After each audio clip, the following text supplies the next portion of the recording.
தேர்தல்னாலே பிரச்சனை தான். அது எந்த வகையை எடுத்துட்டாலும் தேர்தலில் கூட்டணி பிரச்சனை தான் அப்படிங்கிறது தான் எல்லா பக்கமும் பார்த்துட்டு இருக்கோம். நான் நேற்று அந்த காணொலியில் சொல்லியிருப்பேன், திமுகவுக்கு மட்டும்தான் பிரச்சனை இருக்கு, அதிமுக அவ்வளோ ஒன்றும் பிரச்சனை இல்லைன்னு சொன்ன நேரமோ என்னமோ நேற்று நடந்த மாநாட்டில், அதாவது பிஜேபி அதிமுக என்டிஏ கூட்டணி மாநாட்டில் ஐயா எடப்பாடியாருடைய புகைப்படத்தை வைக்கல, கட் அவுட் வைக்கல அப்படின்னு ஒரு பிரச்சனையை இப்போ எல்லா பக்கம் கிளப்பிட்டு இருக்காங்க. அது மட்டும் இல்லை, அதுக்கு ஒரு சாக்கு போக்கு சொல்றாங்க, ஃப்ரண்ட்ல வச்சுட்டோம் உள்ளதான வைக்கல அப்படிங்கிறாங்க. அது ஒரு இந்த பக்கம் மோடிஜி போட்டோ இருந்தா இந்த பக்கம் எடப்பாடியார் போட்டோ இருந்துருக்கும், அதுதான் நியாயம். ஆனா அது வைக்கல, மற்ற எல்லா தலைவருடைய போட்டோக்களை வச்சிருந்துருக்கிறாங்க. இதை வச்சு ஒரு அரசியல்ல நிறைய பேர் பேசிட்டு இருக்கிறாங்க.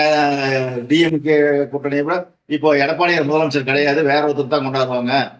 மற்ற மாநிலங்கள் எல்லாம் எப்படி பிஜேபி ஒரு அரசியல் ட்ரிக்ஸை கையாண்டு பிஜேபி ஆட்சி கைப்பற்றுச்சோ அதே வேலை தான் இங்க.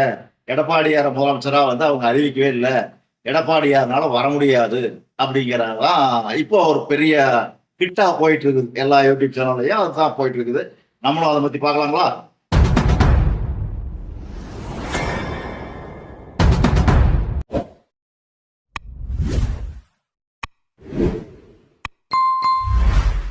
இப்ப பாத்தீங்கன்னா என்னன்னா, இந்த மாநாட்டில் கண்டிப்பா எடப்பாடியாருடைய கட் அவுட்டை வச்சிருக்கணும், ஆனா வைக்கல. எடப்பாடியார் பேரை வந்து நரேந்திர மோடிஜி கூப்பிட்டார். அது வந்து அந்த இதுல வந்து எப்பவுமே பேசும்போது அவர்களே அவர்களே இவர்களே அப்படின்னு வரும்போது எடப்பாடியாரை குறிப்பிட்டார். அதெல்லாம் ஒன்றும் பிரச்சனை இல்லை. ஆனா அவர் தான் முதலமைச்சர் அப்படிங்கிற மாதிரி இன்னைக்கு வரைக்கும் சொல்லல அப்படிங்கிறது ஓடிக்கிட்டே இருக்கு.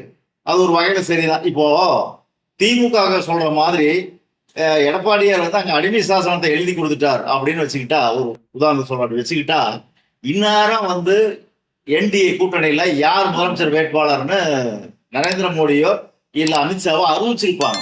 நல்லா புரிஞ்சுக்கங்க, நீங்க நான் சொல்ற நல்லா விளையாக்கணும். எடப்பாடியார் வந்து பிஜேபியோட கட்டுப்பாட்டுக்குள்ள பயிர்ந்து உட்கார்ந்துருக்கிறார் அப்படின்னா இவர் என்ன பண்ணிடுவாரு, இந்நேரம் சீட்டு பிரச்சனையே முடிஞ்சிருக்கும். இவங்களுக்கு நான் 70 சீட்ல நிற்பேன், 100 சீட்ல நிற்பேன் அப்படின்னு பிஜேபி முடிவு பண்ணி அறிவிச்சிருப்பாங்க. இப்ப ஏன் ஜோடகர் இன்னும் 2 நாள் ஆகும், இன்னும் 3 நாள் ஆகும், பேச்சுவார்த்தை போயிட்டு இருக்குது அப்படின்னு ஏன் சொல்லணும்? யோசிச்சு பாருங்க.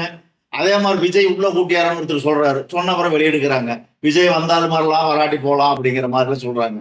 இதெல்லாம் எதுக்கு நடக்குது? எடப்பாடியாரை வந்து கட்டுப்படுத்துற மாதிரி இருந்திருந்தா நான் சொன்ன மாதிரி ஜோடங்கர் வந்து நேர தொகுதியில அறிவிச்சிருப்பாரு, இழுத்துட்டு போயிட்டு இருக்காரு. அதனால தெரிஞ்சுக்கணும், இப்போ எல்லாமே எடப்பாடியார் கட்டுப்பாட்டுல தான் இருக்குது. அதனால நீங்க விளையிக்கிங்க. எடப்பாடியாருடைய கட்டுப்பாட்டுக்குள்ள இருக்கிறதுனாலதான் பிஜேபி இன்னமும் எந்த ஒரு முடிவும் எடுக்க முடியும். அதான் நான் தான் சீட்டு நிக்கிறேன் அப்படி நிக்கிறேன், அவங்க தனிச்சு எந்த பேட்டியும் கொடுக்கல. அப்படியே அவங்க மதில் மேல போன மாதிரி கமுக்கமா போங்க இருக்கிறாங்க.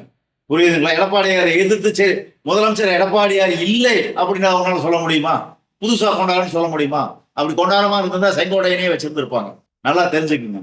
ஏன் செங்கோட்டையனை வச்சுக்கல? முடியாது. எடப்பாடியாரை மீறி அந்த கட்சிகளை கொண்டாட முடியாது. அப்படி கொண்டாந்தா தமிழ்நாட்டு மக்களும் வந்து பிஜேபியை ஏத்துக்க மாட்டாங்க. அவங்க 100 சீட்ல நின்று ஆட்சி பிடிக்கலாம்னு நினைச்சாலா பிஜேபி ஏத்துக்க மாட்டாங்க. இங்க எடப்பாடியாருடைய பாலிடிக்ஸ் கட்டளை சின்னமும் அதிமுக அந்த கட்சியும் தான் இங்க செயல்படுதே தவிர பிஜேபி மோடிஜியோ அமித்ஷாவெல்லாம் இங்க வேலைக்கு ஆகாது. அவங்களெல்லாம் ஒரு சீட்டு கூட ஜெயிக்க முடியாது, தோத்துருவாங்க. நாடாளுமன்ற தேர்தலையும் தனிச்சு போட்டிட்டாங்க தெரியுமில்ல, அண்ணாமலை இருக்கும்போது எடப்பாடியார் ஒத்துக்க கூட்டணி சேரல. அதே மாதிரிதான் இப்பவும் எடப்பாடியார் வந்து ஒன்றும் பயப்படல. பிஜேபி ரொம்ப துள்ளாங்கன்னா கூட்டணி பிரிச்சிருவாங்க, நீங்க தனியா போட்டியிடறன்னு தான் சொல்லுவாங்க. அந்த அளவுக்கு எடப்பாடியார் இருக்க வலிமையா தான் இருக்காரு. அப்போதைக்கு அதை புரிஞ்சுக்கிட்டு தெரியும், இதெல்லாம் ஸ்டாலினுக்கு மற்றவங்களுக்கு தெரியும். ஒரு அரசியல் பண்றதுக்கோசரம் எடப்பாடியாரை பலவீனப்படுத்தணும் அப்படிங்கிறதுக்கோசரம் தான் பண்றாங்க. எங்க அமித்ஷாவையோ இல்ல அஜித் சோழர் இருக்கார கூட்டணி பேசுறதுன்னா 2 நாள் இழுக்கு, இன்னும் 3 நாள் இழுக்குன்னு பிஜேபி சொல்லிட்டு இருக்காருல்ல, அவரெல்லாம் சொல்லுவாங்க எடப்பாடியார் கிடையாது, நான் இவங்களைத்தான் நாங்க தேர்ந்தெடுக்கிறோம் முதலமைச்சரா, அவரு தான் தமிழ்நாடு முதலமைச்சரா, என்டிஏ கூட்டணியில் நாங்க முடிவு செஞ்சிருக்கோம். ஒரு வாரத்தை சொல்ல பார்க்கலாம், சொல்ல மாட்டாங்க, சொல்லவும் முடியாது. அப்படி சொன்னா கட்சி உடனே அடுத்த நிமிஷமே கூட்டணி பிரிஞ்சிடும், எடப்பாடியார் பிரிச்சிருவாரு. இவங்கனால வேற ஒண்ணு பண்ண முடியாது. விஜய்வே அவங்க கூட்டணி சேதன்னு சொல்றதுக்கு ஏன் அப்படி பயந்து கிடக்குறாங்க? சும்மா வாங்க. விஜய் எல்லாம் வந்து அப்படி விஜய் வர்ற மாதிரி வந்து அதிமுக உள்ள வர்ற மாதிரி இருந்தாலும் எடப்பாடி பழனிசாமி தான் முதலமைச்சர். அதனால தெரிஞ்சுக்கணும், விஜய்க்கெல்லாம் முதலமைச்சர் சீட்டு கிடையாது. அப்படி ஒரு வார்த்தை பிஜேபியில இருந்து வந்ததுன்னா அடுத்த நிமிஷமே பிஜேபியுமே ஏடிஎம்கே ரெண்டா புரிஞ்சிடும், கூட்டணி கிடையாது அப்படிங்கிற மாதிரி ஆயிடும். வேணாலும் பாருங்க, அதுதான் நடக்கும். ஆனா இவங்க சொல்ல மாட்டாங்க. கம்முன்னு தான் இருப்பாங்க. இப்பவும் சொல்றேன், 160 170 சீட்ல ஏடிஎம்கே போட்டியிட்டு தனி பெருங்கட்சியா தான் ஆட்சிக்கு வருமா தவிர கூட்டணி ஆட்சிங்கிற பேச்சுக்கோ அல்லது எடப்பாடி தவிர்த்துட்டு வேற ஒரு முதல்வர்கிற பேச்சுக்கோ அங்க இடமே இல்லை. இது பிஜேபிக்கு நல்லா தெரியும்.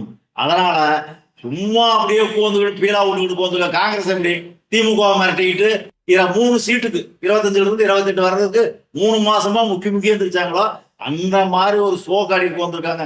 இவங்க ஒரு 40-50 சீட்டு கேட்கலான்னு, எடப்பாடியார் ஒரு 10-15 சீட் கொடுக்கலாம்னு நினைச்சிட்டு இருப்பாரு. அந்த தகவல் அவங்களுக்கு தெரிஞ்சிருக்கும். அதனால ஒரு பீலா விட்டு ஒரு 30-40 சீட் பண்ணலாம் அப்படிங்கறதுக்காக இப்படி ஒரு வேலை காங்கிரஸ் செஞ்ச வேலை இவங்க செய்யறாங்க. ஆனா 20 சீட்டுக்கு உள்ளதான் கண்டிப்பா எடப்பாடியார் பிஜேபி கொடுப்பார். இதுல ஒன்னும் மாற்று கருத்து கிடையாது. எடப்பாடியாரெல்லாம் இவங்க மிரட்ட முடியாது. அப்படி மிரட்டி எடப்பாடியாரை எடுத்துட்டு வேற ஒருத்தரை திருப்பி அந்த இடத்துக்கு கொண்டாந்து தேர்தல் காலத்துல இவங்க 50-70 சீட்ல போட்டிடுறாங்கன்னா சத்தியமா தோத்துருவாங்க. சத்தியமா அடிச்சோட தோத்துருவாங்க. வராது. இது நல்லாவே தெரியும். ஏன்னா மக்கள் உன்னிப்பா கவனிச்சுட்டு இருக்கிறாங்க. நல்லா தெரியும் பிஜேபி மக்கள் ஏத்துக்க மாட்டாங்க. ஒரு காலம் பிஜேபி ஏத்துக்க மாட்டாங்க. இது நல்லா தெரியும். திமுக வேணா சொல்லிக்கலாம், எடப்பாடி அதை முடிச்சிட்டாங்க, அவரு டெல்லி அடிமை சாசனம் எழுதி கொடுத்துட்டாரு. அதெல்லாம் ஒண்ணுமே கிடையாது. எடப்பாடியார் அவர் இடத்துல நல்லா ஸ்ட்ராங்கா தான் கொண்டு இருக்கிறார். நன்றி, வணக்கம். மீண்டும் அடுத்த ஒரு காணொலியில் சந்திக்கிறேன். நன்றி, வணக்கம்.